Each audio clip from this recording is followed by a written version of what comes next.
안녕하세요. 2021 경기도 의료기술직 공무원 최종 합격생입니다.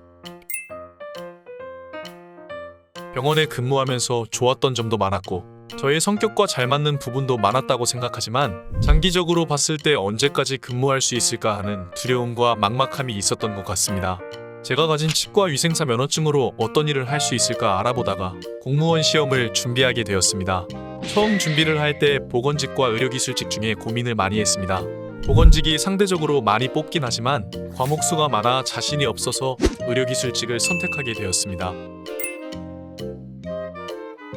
친구 중에 의료기술직 공무원으로 근무하고 있는 친구가 있어서 조언을 많이 구했습니다. 그 친구가 대방열림고시학원을 추천해줬고 유튜브를 통해서 최정환 교수님의 생물 강의를 먼저 접하게 되었습니다. 생물과 공중보건 중에서 저는 생물이 너무 막막했습니다.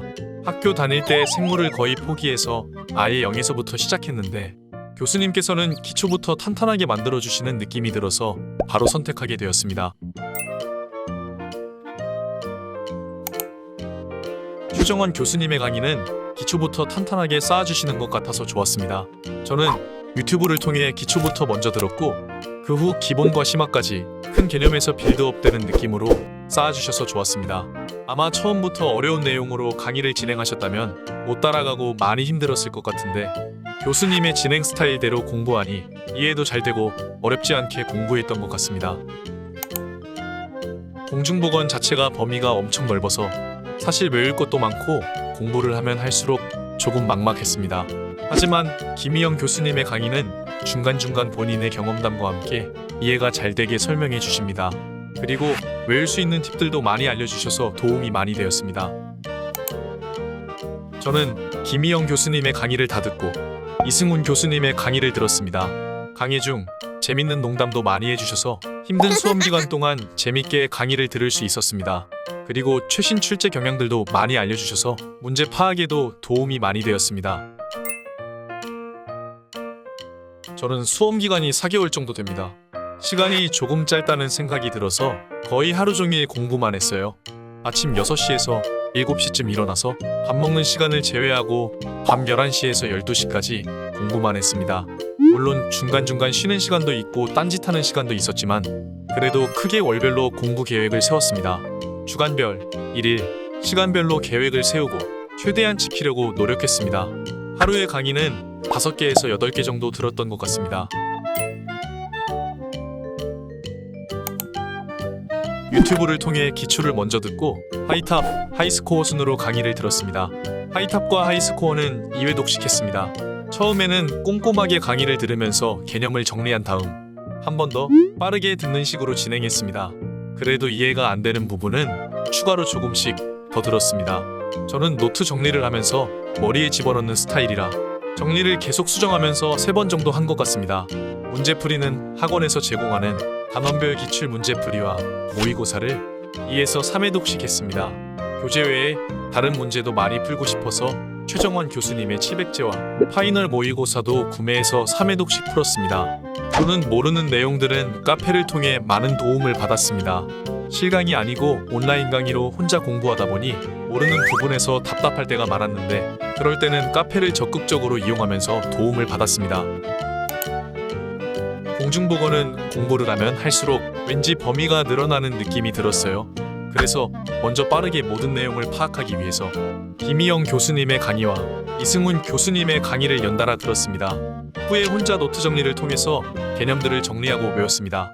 교재 문제와 강의마다 제공해주시는 기출문제들은 다 풀었고 그 외에도 카페에 올라오는 기출문제들도 최대한 많이 풀어보려고 했고 모르는 부분이 있으면 노트에 여러 번 추가해서 공중보건도 노트 정리는 4번을 거쳐 최종본을 만들었습니다.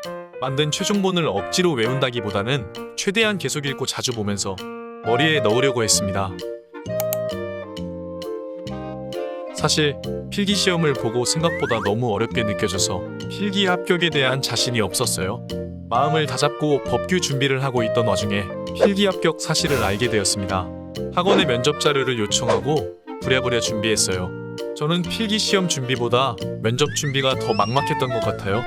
필기는 그래도 정해진 답이 있다면 면접은 저만의 답을 만들어가는 부분이기에 면접을 준비하는 게 어려웠습니다. 또한 준비하지 못한 질문을 받게 되면 어떡하나 걱정을 많이 했어요. 다행히 면접의 질문들은 자료에서 크게 벗어나지 않는 것 같아요. 자료의 질문들도 충분히 많아서 스스로 대답을 잘 준비하면 파생되어 나오는 여러 질문에도 답할 수 있을 것 같습니다. 인터넷에서 질문에 대한 답을 구한다기보다는 혼자 생각을 많이 해보시고 자신만의 답을 찾는 것이 중요한 것 같아요. 저도 처음에는 막막해서 여기저기 답을 많이 구하고 물어보곤 했는데 결국에는 제 생각과 경험들로 바꾸게 되더라고요. 그래야 면접장에서 말할 때 본인의 얘기처럼 술술 말할 수 있는 것 같아요. 수험 기간이 상대적으로 짧다 보니 순간순간 집중력을 높이려고 노력했습니다. 그런데 마음이 너무 앞서 나가서 휴식도 없이 하다 보니 스트레스도 심했고 심적으로도 체력적으로도 많이 지치더라고요. 그럴 때마다 머릿속으로 계속 긍정회로를 돌렸던 것 같아요. 계속 기분 좋은 상상도 하고 벨롬데리라는 말이 있듯이 내가 열심히 하면 되겠다 라는 생각을 하면서 버텼습니다. 저는 그렇지 못했지만 일주일에 하루 이틀 정도는 휴식도 취하고 운동도 같이 하면서 공부하는 걸 추천드려요. 몸이 너무 망가지는 것 같더라고요. 그리고 마음 먹는 것에 따라 모두 다 해내실 수 있을 거라 생각합니다. 본인의 뚜렷한 목표를 끝까지 포기하지 말고 계속 달려가세요. 꼭 좋은 결과가 있으실 거예요.